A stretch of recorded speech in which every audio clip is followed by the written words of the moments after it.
Hello दोस्तों, मैं आपकी अध्यापिका लोपामुद्रा आप सभी को मेरे हिंदी ट्यूटोरियल चैनल पर बहुत बहुत स्वागत करती हूँ। आज हम लोग पढ़ने वाले हैं साहित्य सुधा, जो कि 12वीं कक्षा की किताब है। उसके अंतर्गत हरिवंश राय बच्चन कृत अग्निपथ। इस कविता के कवि परिचय मैंने पहले क्लास में दे दिया था। आप लोग चाहें डिस्क्रिप्शन बॉक्स में क्लिक करके उस वीडियो को जरूर देख सकते हैं। चलिए विषय को शुरू करते हैं। अग्निपथ। वृक्ष हो भले खड़े, हो घने हो बड़े, एक पत्र छाह भी, मांग मत मांग मत मांग मत। अग्निपथ अग्निपथ अग्निपथ। इसका अर्थ है मनुष्य का जीवन यात्रा बड़ा ही कठिन और संघर्षमय रहता है। ये बड़ा ही अहम और महत्वपूर्ण होता है। इसीलिए कवि ने मनुष्य के जीवन पथ को अग्निपथ के साथ तुलना किया है, क्योंकि मनुष्य के जीवन कठिनाइयों से भरा हुआ होता है। तो यहाँ पर कवि का कहना है, मनुष्य जब भी अपने जीवन यात्रा करते वक्त इस कठिन मार्ग से गुजरे, उस रास्ते पर उसे अपने दम पर ही श्रम करते हुए, संघर्ष करते हुए आगे बढ़ते रहना चाहिए। निरंतर आगे बढ़ने का प्रयास करना चाहिए। इसीलिए उनका कहना है, वृक्ष हो भले खड़े, हो घने हो बड़े।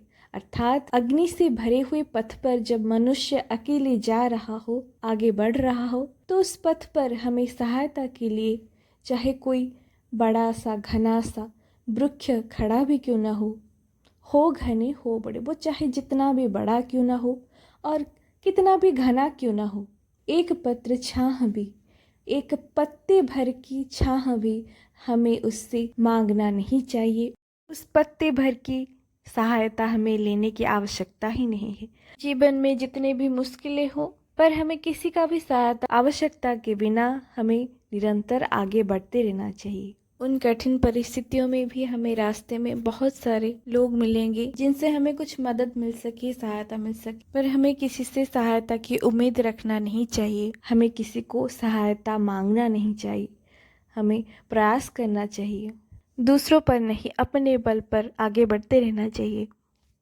फिर कहते हैं, तू न रुकेगा कभी, तू न थमेगा कभी, तू न मुड़ेगा कभी, कर शपथ कर शपथ कर शपथ।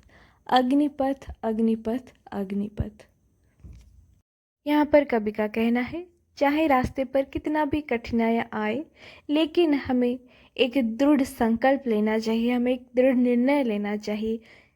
अदम्य विश्वास और प्रेरणा के साथ हमें आगे निरंतर बढ़ते रहना चाहिए। पथ चाहे जितने कठिनाइयों से भरा हुआ हो, लेकिन कवि का कहना है, तू न थकेगा कभी। हम चलते हुए कभी भी थकेंगे नहीं। हमें निरंतर आगे बढ़ते रहना चाहिए। हम कभी थक कर, हार कर रुकना नहीं चाहिए। अपने लक्ष्य पथ पर निरंतर चलते रहना चाहिए। कवि मनुष्य के सोए हुए विश्वास को जगाने के लिए उसे प्रेरणा देते हुए कहते हैं कि अपने लक्ष्य पथ पर जब तक तू पहुंच न जाए, तब तक रास्ते पर कभी थक मत जाना, थम मत जाना, मतलब रुक मत जाना, और ना कभी हार कर पीछे मुड़ना। ये जीवन पथ बड़ा ही कष्टपूर्ण है।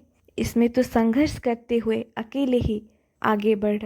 अपने लक्ष्य की तैयारी तो खुद कर। जब तक अपने लक्ष्य की प्राप्ति ना हो जाए, इसी तरह आगे बढ़ते रहे, क्योंकि यह जीवन पथ अग्निपथ है। तुम्हें निरंतर खुद को जला करके ही आगे बढ़ते रहना है। जिस प्रकार कुम्हार के यहाँ मिट्टी जलाया जाता है तो उससे सुंदर सुंदर मटके बनते हैं, दिए बनते हैं, ईंट बनती है। लोहार के यहाँ लोहा जलाया जाता है तो तरह तरह की काम में लगने वाली चीजें बनती हैं।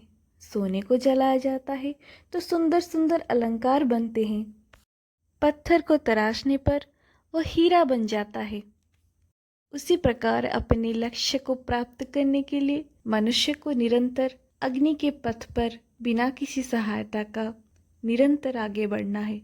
अब यहाँ फिर कहते हैं, ये महान दृश्य है, चल रहा मनुष्य है, अश्रु श्वेत रक्त से लथपथ लथपथ लथपथ।